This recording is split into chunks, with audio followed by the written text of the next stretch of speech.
Hidup di zaman dinamis ini memaksa kita untuk senantiasa adaptif terhadap inovasi apapun, terhadap perubahan apapun. Kalau kita membaca teori-teori di disrupsi, teori-teori di perubahan-perubahan globalisasi, dari tahun 80 dah sampai tahun 2015 kemarin, bahkan sampai tahun 2020 kemarin, itu ada sekitar 15 perubahan-perubahan globalisasi, baik berupa teknologi, baik berupa perubahan sistem pendidikan, kemudian sistem keuangan, dan yang lainnya.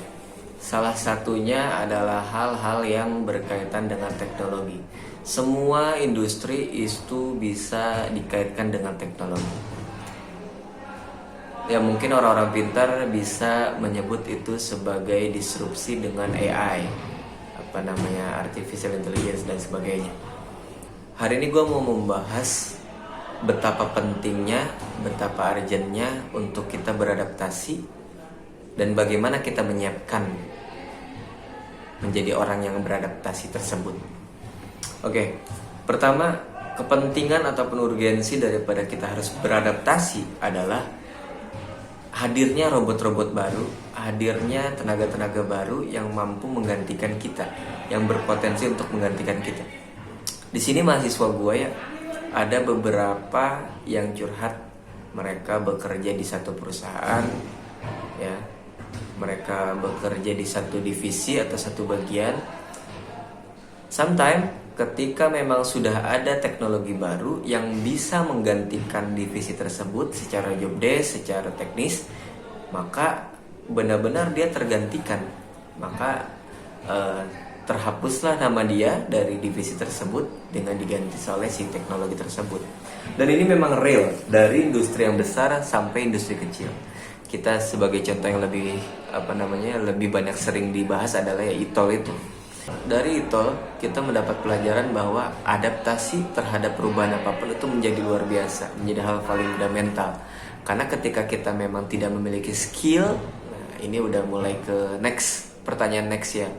Dan karena kalau kita misal tidak punya skill tertentu, itu kita tidak akan bisa beradaptasi. Ketika kita tidak bisa beradaptasi, ya tentunya kita tidak akan siap untuk menghadapi sebuah perubahan tersebut. Maka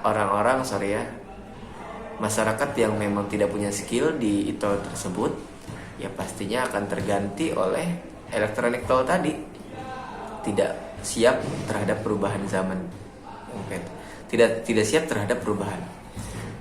Nah, urgensinya seperti itu untuk bisa beradaptasi. Kemudian bagaimana sih untuk bisa beradaptasi? Begini, menurut gue itu penting untuk kita memiliki mindset bahwa kita itu harus punya dua hal. Yang pertama adalah kita mampu atau memiliki skill tertentu, yaitu kita menspesialisasikan diri kita.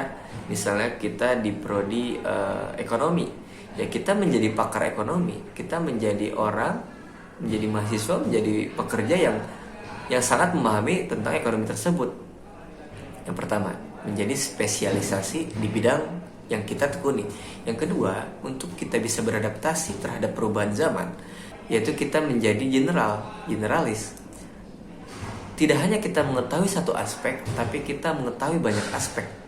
Kita mengetahui lebih dalam aspek ekonomi tadi, ya, kita menjadi pakar di ekonomi, tapi kita juga tidak melupakan teori-teori ataupun keilmuan yang lainnya, baik filsafat, akuntansi, fisika dan sebagainya, politik. Nah, tentunya kenapa kita harus memiliki mindset generalis dan spesialis? Karena kita tidak akan tahu apakah ekonomi itu tadi ya, kalau misalnya sebagai studi case adalah ekonomi. Kita tidak akan tahu apakah aspek ekonomi itu akan sustainable sampai kapanpun, dibutuhkan industri ekonomi itu dibutuhkan atau tidak sampai selamanya, ataupun tidak, kita tidak akan tahu. Karena disrupsi itu tidak akan kita Kalau di dalam bukunya Renan Casali ya, ada apa namanya, iterasi, ada inovasi, disrupsi, dan yang paling kanannya adalah tanda tanya. Kita nggak tahu tuh setelah disrupsi itu apa. Nah artinya kita tidak akan tahu industri ekonomi itu akan sustainable atau tidak. Oleh karenanya, kenapa kita harus generalis? Kita harus mengetahui banyak hal. Kalaupun memang industri ekonominya itu sudah punah nanti, kita sudah menjadi pakar ekonomi tapi industrinya punah, itu buat apa? Tapi ketika kita sudah menyiapkan diri kita, skill kita, pengetahuan kita lebih luas lagi, yaitu untuk mengeneralisasikan atau menjadi generalis, sehingga kita misalnya tahu filsafat, kita mengetahui banyak hal juga tentang filsafat, maka ketika industri ekonomi itu sudah punah, maka kita bisa menjadi pakar filsafat, kita bisa bekerja atau punya profesi di bidang filsafat dan sebagainya. Nah artinya hari ini pemuda-pemudi, mahasiswa-mahasiswi, kemudian siswa-siswi pun itu, mari kita menjadi orang yang spesialis, yang juga regeneralis. Ketika kita ditanya siapa kamu, saya adalah ekonom. Tapi ketika ditanya tentang filsafat, juga akan mengetahui tentang filsafat, akan mengetahui tentang fisika, akan mengetahui tentang kimia, tidak hanya mengetahui tentang ekonomi. Sehingga orang juga akan percaya, trust kepada kita bahwa kita tuh mampu. Kalau kita sudah menjadi orang yang mampu, dinilai menjadi orang yang berkapabilitas, maka profesi apapun, opportunity apapun itu akan datang kepada kita. Tapi pertanyaannya adalah, peluang atau opportunity sudah datang ke kita, kalau kita tidak punya skill, ya buat apa? Makanya mudah-mudahan kita menjadi spesialis yang generalis, yang harapannya itu bisa adaptif terhadap perubahan apapun. Ya, industri apapun yang kita tekuni hari ini itu akan punah misalnya di 10-20 tahun ke depan. Tapi ketika kita sudah menyiapkan diri kita untuk beradaptasi, at least dengan kita memiliki pengetahuan di bidang yang lain, maka bidang-bidang yang lain kita tekuni itu bisa kita jadikan excellences kita atau kelebihan kita. Kelebihan kita bisa menjadi profesi kita bisa menjadi profit kita. Itu aja mungkin hari ini. Terima kasih.